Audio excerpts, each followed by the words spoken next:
Herzlich willkommen zu einer neuen Ausgabe PS Speicher TV. Hier ist wieder ordentlich was los, denn wir haben den dritten Sonntag im Monat.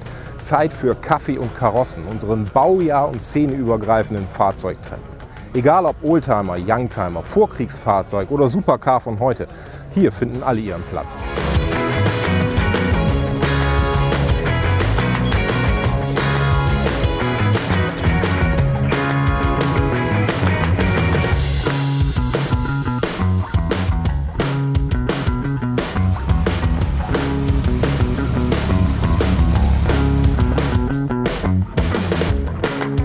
Wie ihr vielleicht wisst, wird der PS-Speicher von einer gemeinnützigen Stiftung getragen. Das heißt, wir sind abhängig von Spendengeldern und von Sponsoring. Und deshalb freue ich mich sehr, dass heute Gerrit Reichel vom ACV bei mir ist. Denn der ACV ist Sponsor der gesamten Kaffee- und Karossenveranstaltung im Jahr 2022.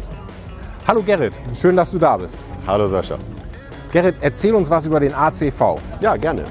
Der ACV, also das steht für Automobilclub Verkehr, ist ein Automobilclub, wie der Name sagt. Wir sind nicht so bekannt wie manch anderer, aber tatsächlich der drittgrößte in Deutschland und auch der erste und bislang einzige, der zertifiziert klimaneutral seine Pannenhilfe erbringt. Und darauf sind wir so ein bisschen stolz.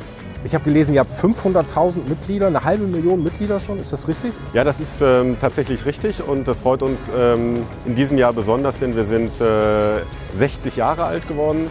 2022, 1962 hat uns die DEVK-Versicherung in Köln gegründet. Was ist für dich das Besondere oder für den ACV das Besondere an Kaffee und Karossen? Oh, eine ganze Menge, da weiß ich gar nicht, wo ich anfangen soll. Also erstmal finde ich den PS-Speicher als Museum großartig, wirklich in Deutschland einzigartig in dieser Form. Die Sammlung, das Ambiente.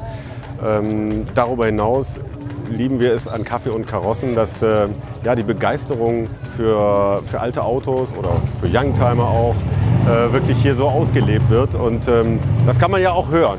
Du hast eben gesagt, ihr werdet in diesem Jahr 60 Jahre alt. Ich habe gesehen, ihr habt aus jedem Jahrzehnt ein Auto mitgebracht zu unserer Veranstaltung. Erzähl uns doch mal ein bisschen was über die Autos, die ihr mitgebracht habt.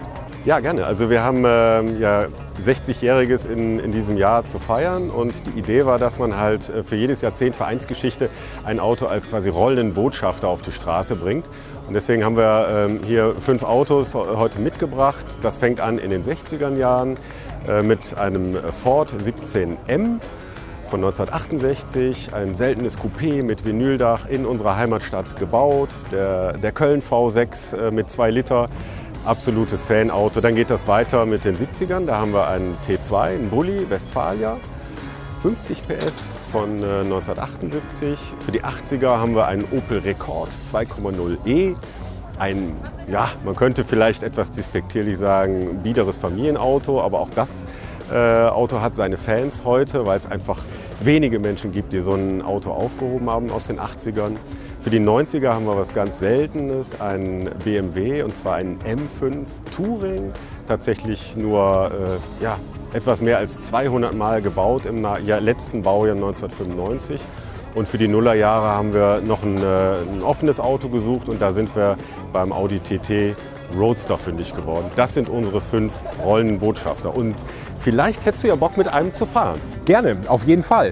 Wenn ich mir einen aussuchen dürfte, würde ich wahrscheinlich den E34 M5 nehmen, weil das ist einer meiner absoluten Favoriten. Für mich eigentlich fast das perfekte Auto. Aber der Bulli aus den 70er Jahren, der ist einfach echt zu kultig und deshalb entscheide ich mich für den VW T2. Sehr gute Wahl.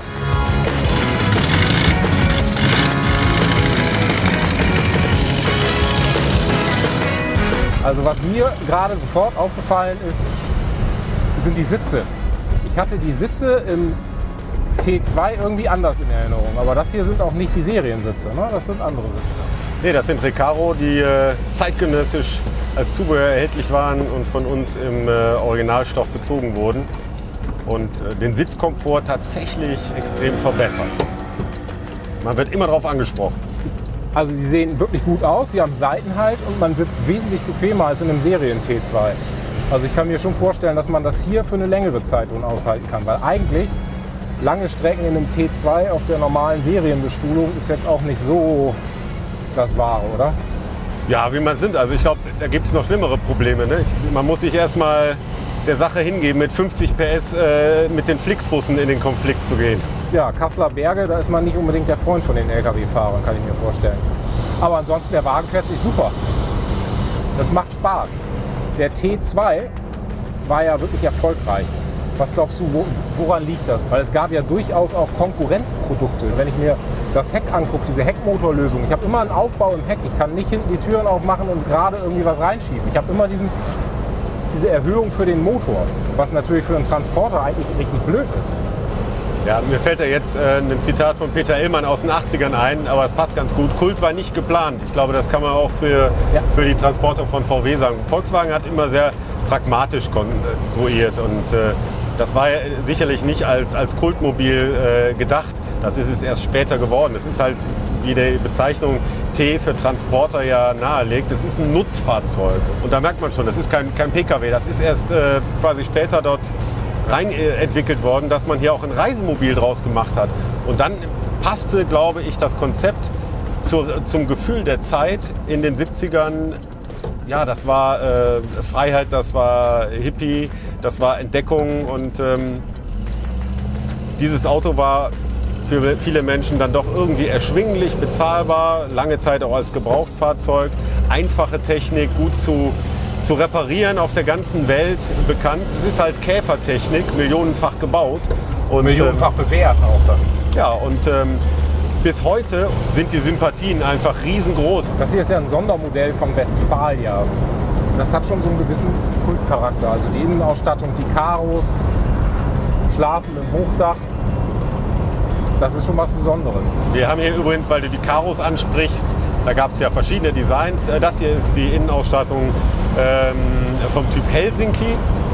Da ist einiges mit verbunden, also Innenausbau, Gaskocher, ein großes Aufstelldach mit Liegefläche für 2 Personen. Also das Fahrzeug ist offiziell als 4-Sitzer zugelassen. Das Auto ist also wirklich voll alltagstauglich, wenn man mal von der sehr bescheidenen Motorleistung absieht. Wenn ich den ACV demnächst noch mal auf einer Veranstaltung treffen will oder diesen Bulli mal sehen will, wo muss ich da hinkommen?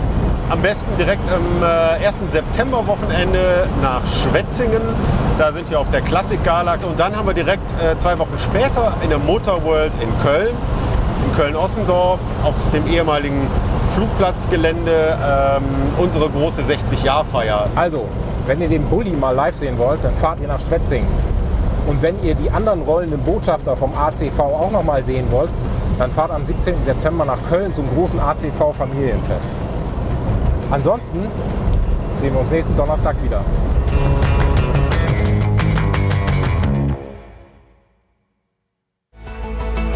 Unterstützen Sie den PS-Speicher und werden Sie Mitglied bei den Förderfreunden PS-Speicher.